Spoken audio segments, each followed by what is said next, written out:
श्रीहरिः वसुदेवसुतं देवं कंसचाणूरमर्दनं देवकी परमानन्दं कृष्णौ वन्दे जगद्गुरुं श्रीकृष्णौ वन्दे जगद्गुरुम् ॐ श्री परमात्मे नमः। श्रीमद्भगवद्गीता अथ करन्यासः। अस्य श्रीमद्भगवद्गीतामालामन्त्रस्य भगवान् वेदव्यास ऋषिः अनुष्टुप् छन्दः श्रीकृष्णः परमात्मा देवता अशोच्यानन्वशोचस्त्वं प्रज्ञावादांश भाषसे इति बीजम् सर्वधर्मान् परित्यज्य मामेकं शरणं व्रज इति शक्तिः अहं त्वा सर्वपापेभ्यो मोक्षयिष्यामि मा शुच इति कीलकम् नैनं छिन्दन्ति शस्त्राणि नैनं दहति पावक इत्यङ्गुष्ठाभ्यां नमः न चैनं क्लेदयन्त्यापो न शोषयति मारुत इति तर्जनीभ्यां नमः अच्छेद्यो यमदाह्यो यमक्लेद्यो शोष्य एव च इति मध्यमाभ्यां नमः नित्य सर्वगतस्थाणुरचलोऽयं सनातन इत्यनामिकाभ्यां नमः पश्य मे पार्थरूपाणि शतशोऽथ सहस्रश इति कनिष्ठिकाभ्यां नमः नानाविधानि दिव्यानि नानावर्णाकृतीनि च इति करतलकर पृष्ठाभ्यां नमः इति करन्यासः अथ हृदयादिन्यासः नैनं छिन्दन्ति शस्त्राणि नैनं दहति पावक इति हृदयाय नमः न चैनं क्लेदयन्त्यापो न शोषयति मारुत इति शिरसे स्वाहा अच्छेद्यो यमदाह्यो यमक्लेद्यो शोष्य एव च इति शिखाय वषट् नित्य सर्वगतस्थाणुरचिलोऽयम् सनातन इति कवचाय हुम् पश्य मे पार्थरूपाणि शतशोथसहस्रश इति नेत्रत्रयाय वौषट् नानाविधानि दिव्यानि नानावर्णाकृतीनि च इति अस्त्राय फट् श्रीकृष्णप्रीत्यर्थे पाठे विनियोगः प्रार्थना ॐ पार्थाय प्रतिबोधितां भगवता नारायणेन स्वयं व्यासेन ग्रथितां पुराणमुनिना मध्ये महाभारतम् अद्वैतामृतवर्षिणीं भगवती मष्टादशाध्यायिनी मम्ब त्वामनुसन्दधामि भगवद्गीते भवेद्वेषिणी नमोऽस्तु ते व्यासविशालबुद्धे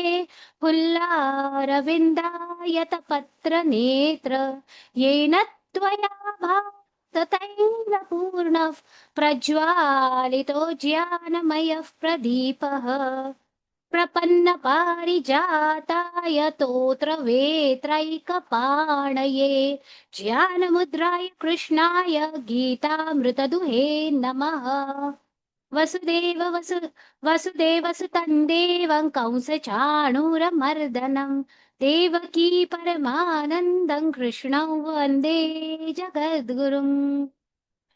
भीष्मद्रोणतटा जयद्रथजला गान्धारनीलोत्पला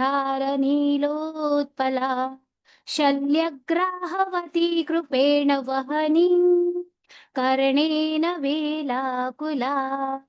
अश्वत्थामविकर्णघोरमकरा दुर्योधनावर्तिनी सोत्तीर्णा खलु पाण्डवैरणनती कैवर्तकः केशवः पाराशर्यवचः सरोजममलं गीतार्थगन्धोत्कटन् नानाख्यानककेसरं हरिकथा सम्बोधना बोधितम् लोके सज्जन षट्पदैरहरः पेपीयमानं मुदा भूयात् भारत पङ्कजं कलिमलप्रदंसि न श्रेयसे मूकं करोति वाचालं पङ्गुल्लङ्घयति गिरिं यत्कृपातमहं वन्दे परमानन्दमाधवम् अथ गीता महात्म्यम् गीताशास्त्रमिदं पुण्यं यः पठेत् प्रयतः पुमान् विष्णोः पदमवाप्नोति भयशोकादिवर्जितः गीताध्ययनशीलस्य प्राणायामपरस्य च नैव सन्ति हि पापानि पूर्वजन्मकृतानि च मलनिर्मोचनं पुंसां जलस्नानदिने दिने सुकृद्गीताभसस्नानं संसारमलनाशनम् गीतासु गीता कर्तव्या किमन्यैः शास्त्रविस्तरैः या स्वयं पद्मनाभस्य मुखपद्माद्विनिसृता भारतामृतसर्वस्वं विष्णोर्वक्त्राद्विनिसृतम् गीता गङ्गोदकं पीत्वा पुनर्जन्म न विद्यते सर्वोपनिषदो गावो दोग्धा गोपालनन्दनः पार्थो वत्स सुधीर्भोक्ता दुग्धं गीतामृतं महत् एकं शास्त्रं देवकीपुत्रगीतम्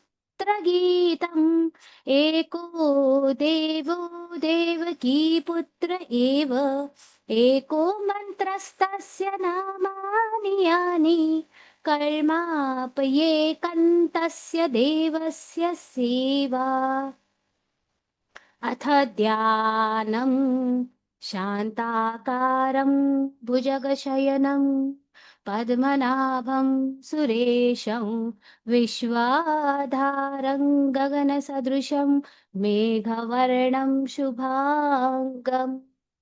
लक्ष्मीकान्तं कमलनयनै योगिभिर्ध्यानगम्यं वन्दे विष्णुं भवभयहरं सर्वलोकैकनाथम्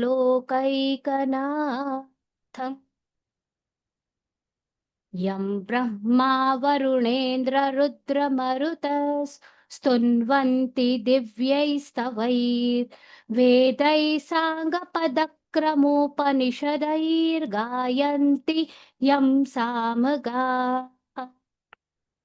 ध्यानावस्थिततद्गतेन मनसा पश्यन्ति यं योगिनो